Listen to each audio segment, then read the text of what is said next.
Hello friends எல்லாம் எப்படி இருக்கீங்க? ஃப்ரெண்டு ஒருத்தர் பார்த்தீங்கன்னாக்கா, ஏர் பம்ப் வாங்கியிருக்கேன். அது வந்து சார்ஜ் போடுற மாரி எனக்கு ஒரு பாக்ஸ் செஞ்சு குடுங்க அப்படின்னு சொல்லியிருந்தாரு. ஸோ, அதுக்கு தான் நான் செஞ்சு குடுத்தேன். இது வந்து பார்த்தீங்கன்னா, 12 வோல்ட்ல ரெடி பண்ணி குடுத்துருக்கேன். ஸோ, இது வந்து ரீசார்ஜபிள் டைப் தான். ஸோ, இது எப்படி பண்ணுறது? எந்த மாரி பாக்ஸ் யூஸ் பண்ணுறீங்க? அந்த டீடெயில்ஸ் வீடியோவில் சொல்லியிருக்கேன். ஸோ, வீடியோ ஸ்கிப் பண்ணாம பாருங்கள். இதுக்கு நான் வாங்கினதுக்கு அந்த ஸ்டெபிலைசர் தான் வாங்கினேன். இந்த ஸ்டெபிலைசர் மட்டும் அதாவது உள்ள எந்த காம்போனன்ட்ஸ் இல்லை எல்லாத்தையுமே கழட்டி குடுத்துட்டேன். இதுக்கு வந்து ரூ. 20 செலவு பண்ணேன். இது V-Guard ஸ்டெபிலைசர் இது. ஸோ, இந்த ஸ்டெபிலைசரை நம்ம வந்து இப்போ நம்மளுக்கு ஏற்ற மாதிரி மாடிஃபை பண்ண போகிறோம். ஸோ, 12 வாட்ஸுக்கு வந்து இது பார்த்தீங்கன்னா, இந்த காரில் கனெக்ட் பண்ணுற இந்த அடாப்டர் தான் நம்ம யூஸ் பண்ண போகிறோம். இது ஆல்ரெடி இது வாங்கி வச்சுருந்தேன். இதோட காஸ்ட் நான் அப்போவே 180 அந்த மாதிரி ரேஞ்சில் வாங்கியிருந்தேன். ஸோ, குவாலிட்டி நல்லாயிருக்கும். லோக்கல் கிடையாது. காரில் யூஸ் பண்ண மாதிரி கூடியது தான் இது. இதை வந்து அந்த பாக்ஸில் வந்து ஃபிக்ஸ் பண்ண போகிறோம். லித்தியம் அயன் பேட்டரி 3 வாங்கியிருக்கேன். இது ஒரு லேப்டாப்லேருந்து தான் எடுத்தேன். ஸோ, அந்த லேப்டாப்பில் இருக்கிற பேட்டரி. இதை கனெக்ட் பண்ணாக்கா நம்மளுக்கு வந்து 12 வோல்ட் வந்து ஸ்டேபிளாக வரும். ஸோ, அடுத்தபடியாக அதில் ஒரு சின்ன ஹோல் போட்டுட்டு இந்த மாதிரி ஸ்விட்சை மாட்டிக்கிட்டேன். ஸோ, ஸ்விட்சு மாட்டினதுக்கப்புறம் இப்போ பார்த்தீங்கன்னாக்கா நம்ம பேட்டரியை வந்து சீரிஸில் கனெக்ட் பண்ணிட்டேன். ஸோ, சீரிஸில் கனெக்ட் பண்ணிவிட்டு நமக்கு வோல்டேஜ் எவ்வளோ இருக்குதுன்னு நம்ம செக் பண்ணலாம். ஸோ, இப்போ பார்த்தீங்கன்னாக்கா பேட்டரி சீரிஸில் கனெக்ட் பண்ணக்குள்ள நம்மளுக்கு 10 வோல்ட் அந்த மாதிரி வருது. இதை நம்ம பிஎம்எஸ் போட்டு சார்ஜ் போட்டோம் அப்படின்னாக்கா கண்டிப்பாக 12 வோல்ட் வந்து கரெக்டாக நம்மளுக்கு வரும். இதில் யூஸ் பண்ணுற பிஎம்எஸ் வந்து 12 வோல்ட் 20 ஆம்பர். இதோட காஸ்ட் வந்து ₹50 வரும்.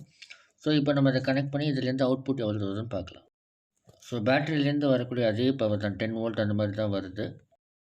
ஸோ, பேட்டரி வந்து டபுள் செட் டேப் போட்டு ஓட்டிட்டேன். அதுக்கப்புறம் பார்த்தீங்கன்னா, ஸ்விட்சை வந்து நம்ம ஒட்டியாச்சு.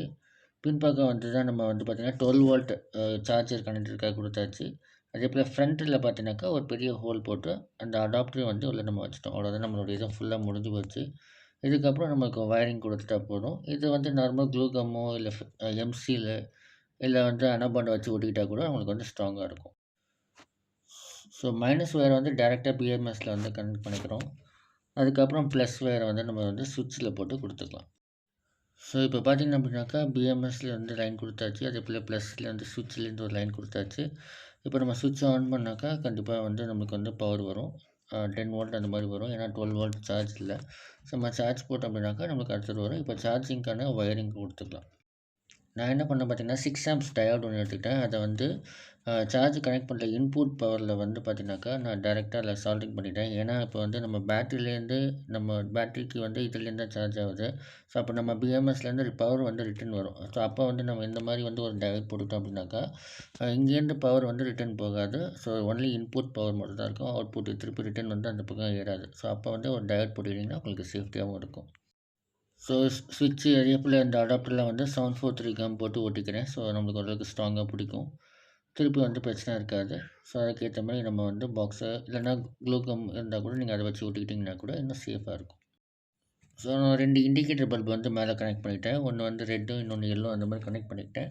ஸோ, எதுக்குன்னா நமக்கு சார்ஜ் ஆகுதா அதேபோல் அவுட்புட் இப்போ ஸ்விட்ச் ஆன் பண்ணியே இருக்குன்னு வச்சுக்கங்க தெரியாதுல்ல. ஸோ, அதுக்காக அதையும் வச்சு கனெக்ட் பண்ணிக்கிட்டேன். ஸோ, அவ்வளோதான். மற்றபடி எல்லா ஒர்க்குமே முடிஞ்சிடுச்சு. இப்போ இந்த பேனலை வந்து நம்ம கரெக்டாக ஃபிக்ஸ் பண்ணிவிட்டு ஸ்க்ரூ பண்ணிட்டோம்னாக்கா, நம்மளுக்கு வந்து ஒரு சார்ஜிங் பாயிண்ட் வந்து ரெடி. மினிமம் 2 to 3 ஹவர்ஸ் ஃபுல்லாக சார்ஜ் போட்டோம் அப்படின்னாக்கா, கண்டிப்பாக நம்மளுக்கு ஒரு 1 ஹவருக்கு பேக்கப் வந்து நிற்கும். ஸோ, இப்போ பார்த்தீங்க அப்படின்னாக்கா, க்ரீன் லைட்டு சார்ஜிங்க்கும், ரெட் லைட் அவுட்புட்டும் கொடுத்துருக்கேன். இப்போ சார்ஜர் ஒயர் ரிமூவ் பண்ணுறேன். ஸோ, ரிமூவ் பண்ணோடனே நம்மளுக்கு க்ரீன் லைட் வந்து ஆஃப் ஆயிடுச்சு. இப்போ திருப்பி கனெக்ட் பண்ணோடனே ஆன் ஆயிடுச்சு. இப்போ வந்து எல்லாமே பக்காவா ஒர்க் ஆகிட்டுருக்கு. இங்கே பார்த்தீங்கன்னா, நம்ம வந்து இப்போ இதில் வந்து வாட்டர் பம்புன்னு கிடையாது. எது வேணால் யூஸ் பண்ணிக்கலாம். ஏர் பம்பு எது வேணால் யூஸ் பண்ணிக்கலாம். 12 வாட்ஸ்க்கு யூஸ் பண்ணக்கூடிய எது வேணால் யூஸ் பண்ணிக்கலாம். ஸோ, நம்ம வந்து ஹேண்டியாகவும் இருக்கும். கார் வச்சுருக்கவங்களுக்கு அந்த பிரச்சனை கிடையாது. மற்றபடி அது ரிலேட்டடாக வாங்குறவங்களுக்கு இது யூஸ் பண்ண சரியாக இருக்கும். ஸோ, நான் கனெக்ட் பண்ண உடனே எனக்கு வந்து நல்ல ஒரு அவுட்புட் வந்து கிடைச்சது. இந்த ஏர் பம்ப் வந்து 1200க்கு வந்து ஃப்ளிப்கார்ட்டில் வாங்கியிருக்காங்களாம். ஸோ, ஏர் செக் பண்ணி பார்த்தாரு. ப்ரெஷர் நல்லாவே இருக்குது. ஆனால் சவுண்டு தான் ரொம்ப அதிகமாக இருக்குது அப்படின்னாரு. அதுக்கப்புறம் திருப்பி நம்ம வந்து இது பண்ணக்குள்ள தான் சரியா இருந்துச்சு. ஆக்சுவலி நான் சார்ஜ் ரொம்ப நேரம் போடல. கொஞ்சம் தான் அந்த 10 வோல்ட் தான் அந்த மோட்டருக்கு எடுக்கல. அதுக்கப்புறம் கனெக்டர் போட்டு சார்ஜ் போட்டு யூஸ் பண்ணக்குள்ள நல்லாவே இருந்தது. அதுக்கப்புறம் அவரு நல்லாயிருக்கு அப்படின்னு சொல்லிட்டு ரிப்ளை பண்ணியிருந்தாரு. ஸோ, அவ்வளோதான் வீடியோ. இந்த வீடியோ பிடிச்சிருந்தா மறக்காம சப்ஸ்கிரைப் பண்ணுங்க. உங்க ஃப்ரெண்ட்ஸுக்கும் ஷேர் பண்ணுங்க. Have a nice day.